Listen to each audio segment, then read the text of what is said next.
Hey, Shalom, Shalom, and stuff. Source by giving all praise to Yahweh Hashem Yahushai, but Hashem Rakakadash.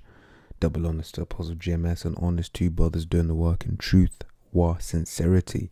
This one is on a bit of history that I came across, by chance today. I wanted to share with you. It's mainly just going to be a bit of this article from the Smithsonian magazine, smithsonianmag.com. Right, it's on Cannibalism in Europe, right? And this is not something that's like it's the first time I've ever actually heard it spoken about or read about it anywhere. So it's not a part of history that Esau wants to tell you about, because Esau likes to say that he's the civilized one. He's the one that brought civilization into the world. Yet you go to, say, Jamestown, I think that was the first colony. If my memory serves me correct, that was the first colony that they went over there in the land of the Americas to what's the word I'm looking for? When they went over there to the Americas, right? And then they when they looked at some of the bones, they had markings on the bones that were that were consistent with cannibalism, right? They're saying like those Edomites that went over there to the Americas, they basically, they were cannibalizing each other, right? So apart from that, this is the first time I've actually heard, come across it in Europe, right? And this is basically, they used to think that if you had ate corpses, right, then, and it's not whole corpses, like, we'll go into it, but they thought that you could use it as medicine, right? Let me just confirm what I said. And Jamestown.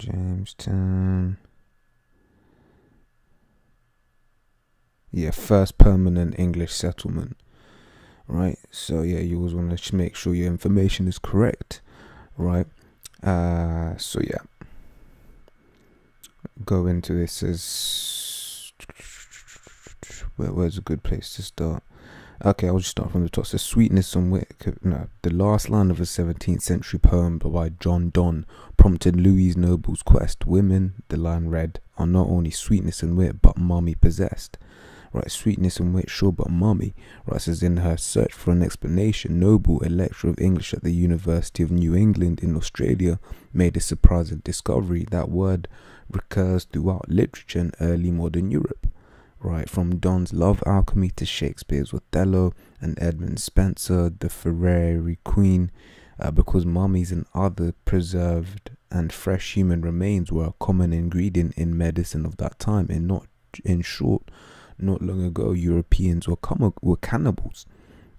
Right, so basically, this has been hidden in like literary, that we read and we come across, but it's not something that's spoken about a lot.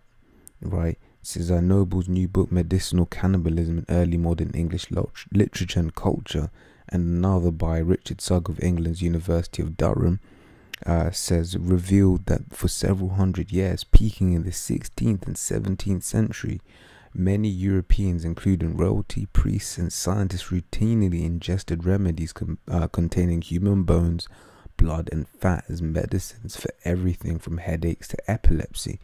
Right, so these guys were just going off, and you think of, let me get this.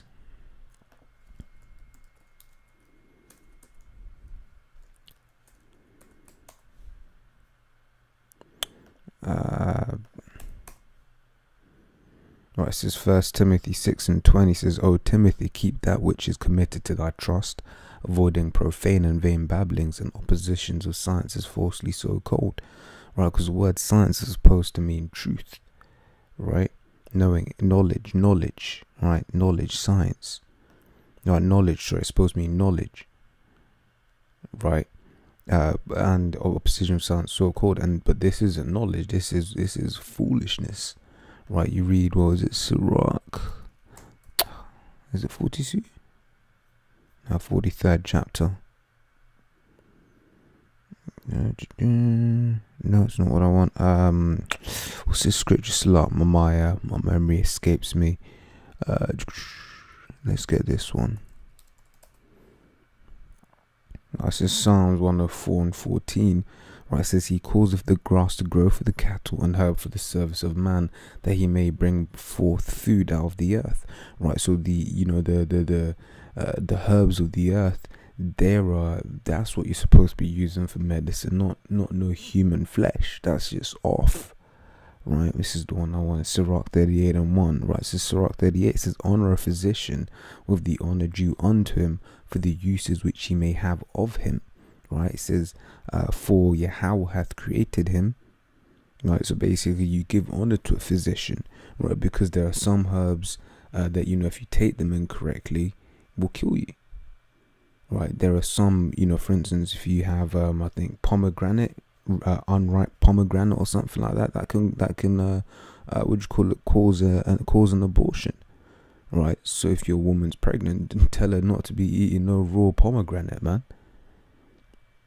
Right, but a physician would know all this and will be the one giving the information on it, telling you, don't eat this, don't eat that, this is how you take this, you're supposed to have this amount, a dosage, this one you can only apply on your skin, this one you can ingest.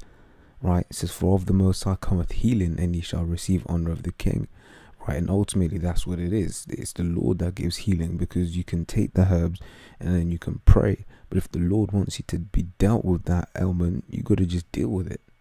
Right, it says, the skill of the physician shall lift up his head, and in the sight of great men he shall be in admiration. It says, the Lord hath created medicines out of the earth, and he that is wise shall not abhor them. Right, so the medicines are already on the earth. Those are the herbs, as we read in Psalms 104. Right, and a wise man will not abhor them. Right, so you get Esau nowadays. You talk about the herbs. Esau's batting an eyelid, saying, "Oh, you're this, you're that." But these times, that he basically makes compounds based off of the herbs or mimicking the herbs, and those compounds just kill you. Right. So I'll carry on. Right, it says nobles. Yeah, we read that. It says there were few vocal opponents of the practice, even though cannibalism in the newly explored Americas reviled as a mark of savagery. Right, so mummies were stolen from Egyptian tombs, and skulls were taken from Irish burial sites. Grave diggers robbed and sold body parts. The question was not, should you eat human flesh, but what sort of flesh should you eat, says Sugg. Right, so that's what the historian is saying. Right, basically pointing out that back then it was just so common. It wasn't a thing of sort of like you get beef. People aren't talking about should you eat beef. They say, oh yeah, no, this is the best cut. This is where you go to get the best beef. That Wagyu beef, this, that, and the other. Right, so the answer at first was the Egyptian mummy, which was crumbled into tinctures to stanch internal bleeding, but other parts of the body soon followed. Skull was one common ingredient, taken in powdered form to cure head ailments. Right, so these guys were just base men. They were just being silly. Right? It says, not saying that, you got, you got them witch doctors out there in the land of Africa at the moment that will be doing similar things. We know that we know that the wicked elite, they be doing, blood sacrifices, human sacrifices, all of these sort of things, right? So so what was I? Says his personal thing. Am I looking? Skull was one common. Thomas Willis, 17th century pioneer of brain science, brewed a drink for apoplexy or bleeding that mingled powdered human skull and chocolate. So we're literally having like skull and chocolate. He says, and King Charles II of England sipped the king's drop, his personal tincture containing human skull and alcohol. Right, so like I said, these guys were just going off. Right. You see this, blood was procured as fresh as possible while it was still thought to contain the vitality of the body. This requirement made it challenging to acquire, right? Which you ain't supposed to be eating blood, drinking blood. You ain't, got that here in the scriptures. Leviticus 17:11 says, "For the life of the flesh is in the blood," right? And I have given it unto you upon the altar to make an atonement for your soul. For it is the blood that maketh the atonement of the soul. right? So you read the law, you read into certain things. You ain't supposed to be eating anything with blood. When Jake gets their food, they're supposed to be getting it well done, not no medium rare, as Esau tells the world this is the right way to do it. And in the kingdom, everyone's going to be eating their meat well done, right? There isn't going to be a question about, it tastes better when it's medium rare. No, that ain't going to matter. That's not even going to be a question, right? It says 16th century German Swiss physician Paracelsus believed blood was good for drinking, and one of his followers even suggested taking blood from a living body. While that doesn't seem to have been common practice, the poor, who couldn't always afford the processed compounds sold in apothecaries, could gain the benefits of cannibal medicine by standing by at executions, paying a small amount for a cup of the still warm blood of the condemned. Right, so these guys were just going off. Right, they were just going the fuck off. Right. So I think there was some good stuff in here as well. It says another reason human remains were considered potent was because they were thought to contain the spirit from which they were taken. Right, and you go into the scriptures once again, that was not the case. It's Ecclesiastes 12:7 says, "Then shall the dust return to the earth as it was, and the spirit shall return to the Most High who gave it."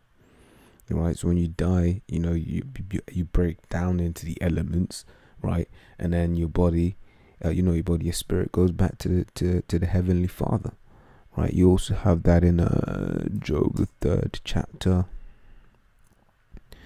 right.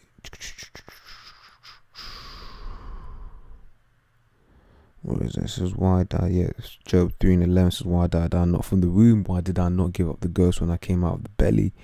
Why did the knees prevent me, or why did the breast I should suffer? Now I should have lain still and been quiet. I should have slept, and I had been at rest with kings and counselors of the earth, which built desolate places for themselves, or with the princes that had gold, who filled their houses with silver.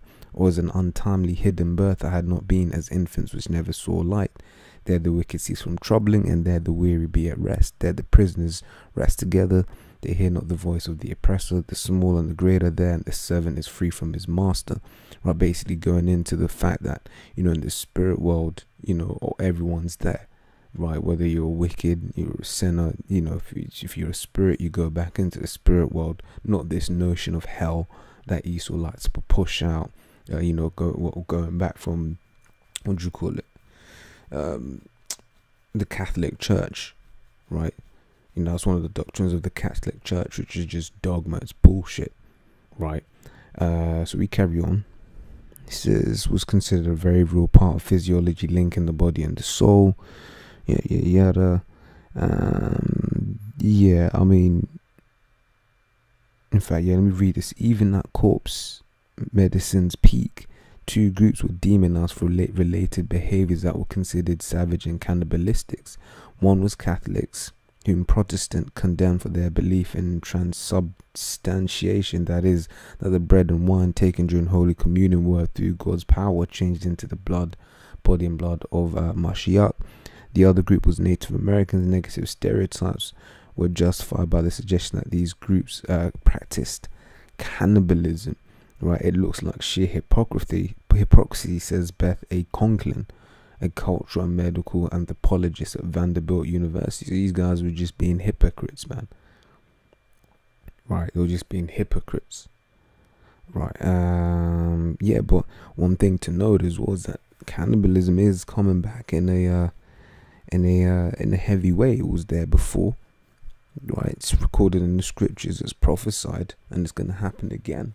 Right, on this time around. So I'm just going to run through this real quick. It says 2 Kings 6:24 says, "And it came to pass after this that Ben-Hadad, king of Syria, gathered all his hosts and went up and besieged Samaria.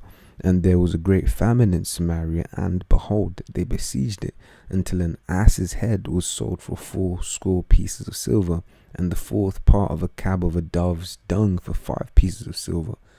Right, basically showing you that, look, man, shit got real. It says, "And as the king of Israel was passing by upon the wall, there cried a woman unto him, saying, Help, my lord, O king. And he said, If Yahweh do not help thee, whence shall I help thee? out of the barn floor, out of the winepress. And the king said unto her, What aileth thee? She answered, This woman said unto me, Give thy son, that we may eat him today, and we will eat my son tomorrow. So we boiled my son and did eat him. And I said unto her on the next day, Give thy son, that we may eat him. And she had hid her son. Right? It says, and it came to pass, when the king heard the words of the woman, that he rent his clothes, and he passed upon the wall. And the people looked, and behold, he had sackcloth upon his flesh. Right? So basically, they had a deal. Say, look, I'm going to cannibalize my son today, and tomorrow we'll cannibalize your son, because it got that deep. Right, but on the second day, the woman had come to her senses, because that hunger had been abated. Right, so she came to her senses and like, look, actually, that's not a good deal. But the fact is, they cannibalized. Right, and what you call it? This is 2 Ezra 16. I'm gonna start from verse. This whole chapter is good. I'll just start from verse 18. It says, the beginning of sorrows and great mournings, the beginning of famine and great death. Right, so this is prophesied to come, that there will be famine and great death. It says, the beginning of wars, and the powers shall stand in fear. The beginning of evils, what shall I do when these evils shall come? Right, it says, behold, famine and plague, tribulation and anguish are sent as scourges for amendment. Right, and what happens whenever there's a famine? People turn to cannibalism. Right, this was an example. And this is going to happen again. Right. So, Lord's will, this has been of, edification. It's been of use. And, if you want to, bring out some more history, then hey, feel free. With that, I'm going to say shalom.